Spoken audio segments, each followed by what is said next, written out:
So now it's my honor to introduce this year's student speaker, Erika Anderson. She's a master's graduate in communication studies. Erika was nominated by her professors based on her academic achievements and excellent writing and communication skills.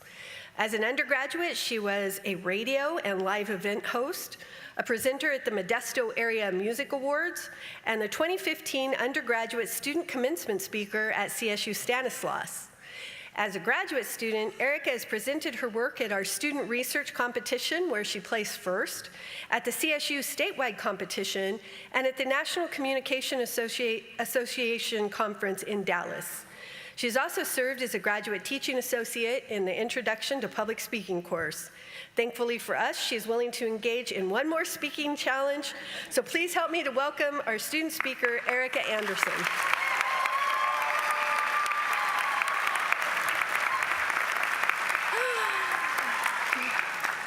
Thank you, Dr. Barrios. That was very sweet.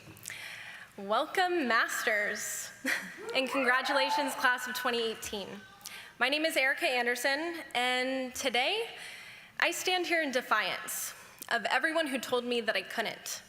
For those of you who have also been told that you wouldn't make it, or maybe you were told, go get a job, don't go back to school. Shouldn't you be starting a family by now? How are you ever going to afford to buy a house with that student loan?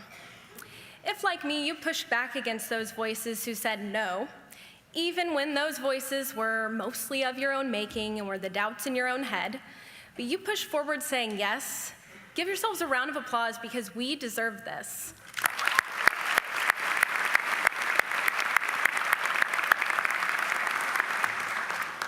We deserve this applause because if your story is anything like mine, it was far from certain that I would ever achieve what I have achieved here today. You see, I do not have a natural academic mind or a natural academic bone in my body. Every part of my academic self is performed and practiced daily. Every day in this academic world is a struggle for me, but it's a struggle that I've grown to love. I'm from the Central Valley, a small town called Oakdale here in California. Oakdale, bud, woo woo. And I grew up believing that I was stupid. I hated school, both the teachers and the work. I was constantly in trouble due to poor grades, and I begged my parents to allow me to test out of high school early or go on independent study, but they refused, unfortunately. Just kidding, it worked out. I soon would realize that in order to do anything I found remotely interesting in this adult world that I was entering, that I would have to attend at least 2 years at a junior college. But not much improved for me there.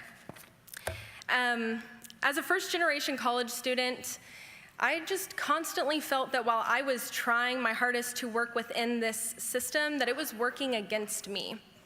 I worked multiple jobs while in school, I switched my major countless times, and at that point, failure seemed so much more certain than my success. But something shifted. It was a seemingly small thing, but it had life-changing consequences. I took a class that I actually liked, I loved, and it completely changed everything for me. And that class, ironically enough, is one that I fought against taking, actually begging my academic advisors to let me out of it. And I bet it's one many of you have dreaded at some point as well. Public speaking. And while that might be really shocking, considering I said yes to standing up here tonight to speak to over 1,000 people,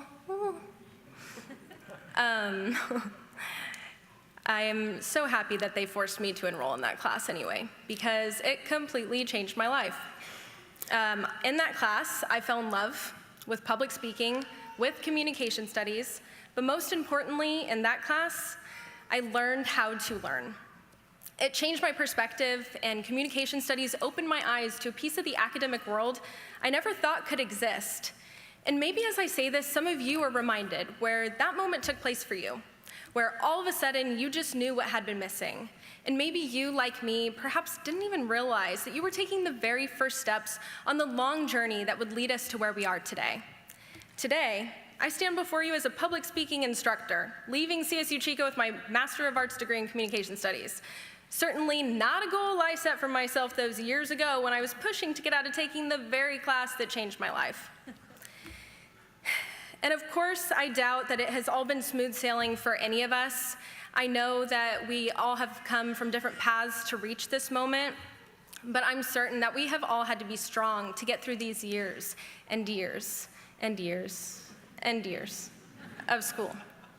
We have cried in the face of failure and felt defeated with frustration, and I'm certain that many of us have had to start over more than once to reach this moment.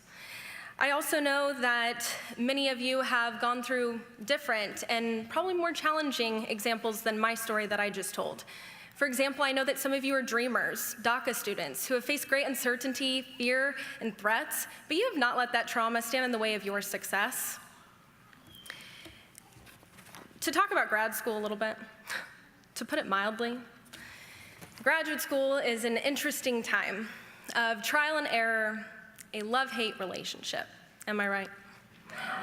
One where we come from many different walks of life and backgrounds, some of us straight out of undergraduate programs, some of us working professionals, but all of us expected to just somehow blend together in a sometimes very competitive environment. Dealing with this challenge reminded me of a quotation from my favorite author, Daniel Handler, who is more commonly known as Lemony Snicket, from his novel, Adverbs.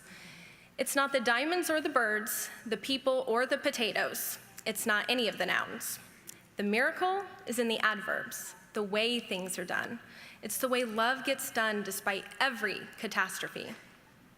The way that we have managed to get things done despite all the other things that go on in our lives is a true sign of our determination and belief in our futures. We know that this is just the beginning of the new lives that we are creating, and today we acknowledge both that chaos and the success that we have accomplished on that journey. We also celebrate and acknowledge our family, friends, and faculty members who make up that support system. For me, that includes my parents, Ron and Kathy Anderson, my sister Bianca, my loving partner Garrett Smart, and my cohort members, Kendall Gauman, Kelly Camarada, Mark Faida, Brett Butler, and Nicole Marshall. I love and appreciate all of you so much.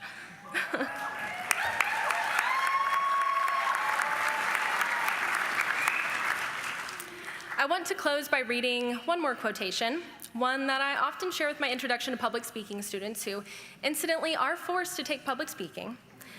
This one is by Albert Einstein. He said, "Everybody is a genius, but if you judge a fish by its ability to climb a tree, it will live its whole life believing that it is stupid." That fish was me, you guys. And that tree climbing fish is so many of my own students, and that fish was probably you as well. We have, at times in our lives, been fish trying to climb trees, but this educational journey has shaped and changed us, making us stronger, better, and swimming in the right direction. Because both our failures and successes leading to this moment show that we can do anything, and we will. Today, I want to leave you with this: do not strive for perfection, and do not sacrifice your authenticity for approval. But whatever you do in this life, you better give it 110%, because that is how we made it here today. Congratulations, class of 2018.